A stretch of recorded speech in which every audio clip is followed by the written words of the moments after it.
Tariffs and the government shutdown may have you spooked when it comes to investing, but a mysterious trend shows this could be the time to get involved. Local financial professional Abby Reed, co-CEO of Reed Financial Group, is here to talk about the history behind the Halloween effect and how it could impact your investments. Yeah, so welcome back, Abby. I love having you here. Love to be here. This was really intriguing to us, the Halloween effect. We've never heard this before, so unpack this for us. So the Halloween effect is a very interesting market trend, and it's held true for decades now, where the market performs better from October 31st, so Halloween, to May 1st of the following year than the summer months. So anywhere from double the return in the summer months for the winter months. So now is not the time to pull out your investments for Christmas shopping, is what you're saying. That's right. That's a great message. I definitely support that. What attributes to that, would you say? Because you would think it would be the opposite. Yes, you would. It's counterintuitive, and so it's a really interesting thing. A lot of times it's corporate earnings come out around this time, especially in the fourth quarter. There's a lot of financial information that comes out, but there's really not a great explanation for it. It's called the Santa Claus effect sometimes because it also happens in December. Wow. And there's another phrase that's called, that says, sell in May and go away. And so that's the opposite of the Halloween effect. Now, that's not good advice. That's not my advice. Abby did not say that. But that's the reason, because the summer months are traditionally a little bit weaker. However, they still have a positive return. So maybe don't people sell are traveling, and that's why there's that flux too. They're busier. They're not investing as much. That's right. So what questions should investors be asking themselves right now?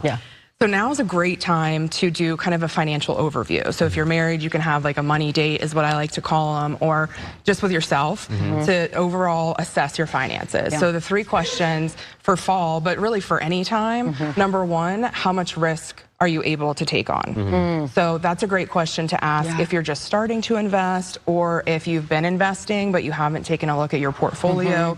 This is going to have to do with your time frame. So when do you need that money?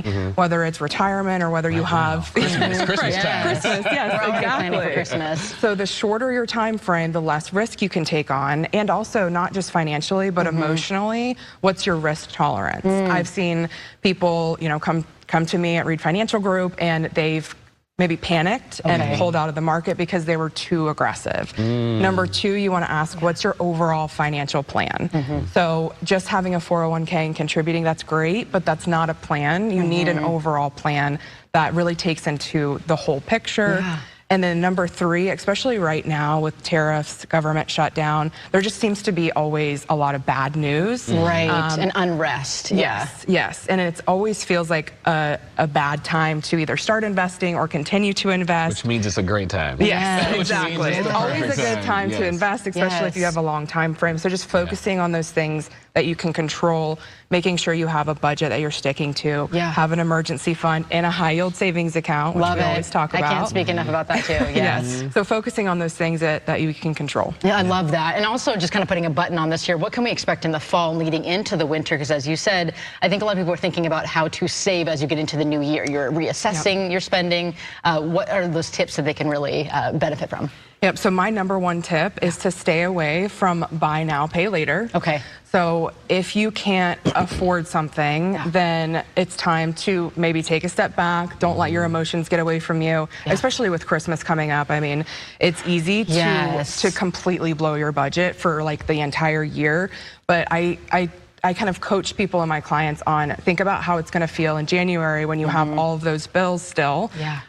Christmas is over, it's in the past, and now you have to play catch up. So initiate discipline. Sell the Christmas tree. Exactly. So whatever you can get. What I get from this is budget is really, really key. Thank you so much. It's very important. This is great and needed right now. So we really appreciate it. Thank you so much, Abby. For more information about everything you heard today, please head over to atliveshow.com.